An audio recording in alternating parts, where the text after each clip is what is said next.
PoK அப்படின்னு கேள்விப்பட்டிருக்கீங்களா? So ஃப்ரீக்வெண்ட்டாக நியூஸில் வந்துக்கிட்டே இருக்கும். இந்த பிஓகேல என்னதான் நடக்குது?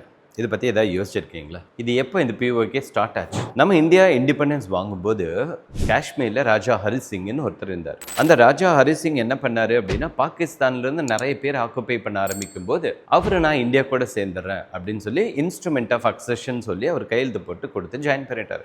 ஆனால் நம்ம இந்தியா பாகிஸ்தானுக்குள்ள சண்டை போடும்போது என்ன பண்ணிட்டாங்க அப்படின்னா, அந்த ஃபைட் ஸ்டார்ட் ஆச்சு. அப்போ ஜவஹர்லால் நேரு இந்த விஷயத்தை யுனைடெட் நேஷனுக்கு கொண்டு போனார். அப்போ யுனைடெட் நேஷன் கொண்டு போகும்போது 1948 ஜனவரியில் கொண்டு போனாங்க. அப்போ யுனைடெட் நேஷன் என்ன பண்ணுது, United nation commission for India Pakistan அப்படின்னு ஒன்று போட்டு ரெண்டு பேருமே அப்படியே சீஸ்ஃபயர் பண்ணிக்கோங்க, சண்டையை நிறுத்திக்கோங்க அப்படின்னா. அப்போ நம்ம எங்கே நிறுத்தினோமோ, ஸோ நேருஜி என்ன நினைச்சாரு அப்படின்னா, யுனைடெட் நேஷன் நமக்கு அதை வாங்கி கொடுத்துரும் அப்படின்னு நினைச்சார். ஆனால் அன்ஃபார்ச்சுனேட்லி ஃபர்தராக போட்ட எந்த ஒரு கமிஷனுமே அந்த டிஸ்பியூட்டை சால்வ் பண்ணவே முடியல. நம்ம எங்கே நின்னமோ அந்த லைன் தான் லைன் ஆஃப் கண்ட்ரோல் அப்படின்னு சொல்லுவோம். எஸ்பெஷலி அந்த லைன் ஆஃப் கண்ட்ரோலுக்கு அந்த சைடு இருக்கிறது தான் நம்ம ரைட் நவ் என்ன சொல்கிறோம், பாகிஸ்தான் அக்குபைடு காஷ்மீர் அப்படின்னு நம்ம சொல்கிறோம். ஆனால் பாகிஸ்தான் அது ஆசாத் காஷ்மீர் அப்படின்னு சொல்லிட்டு இருக்காங்க. அதில் என்ன ஒரு பியூட்டி எப்படின்னா, ரொம்ப காலமாக நம்ம அது நம்மளுதுன்னு சொல்லி கிளைம் பண்ணிட்டு இருக்கோம்.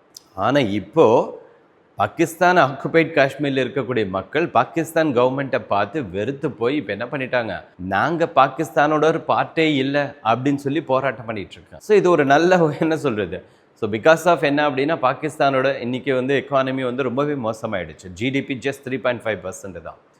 அன்எம்ப்ளாய்மெண்ட் ரேட் மோர் தென் 7%.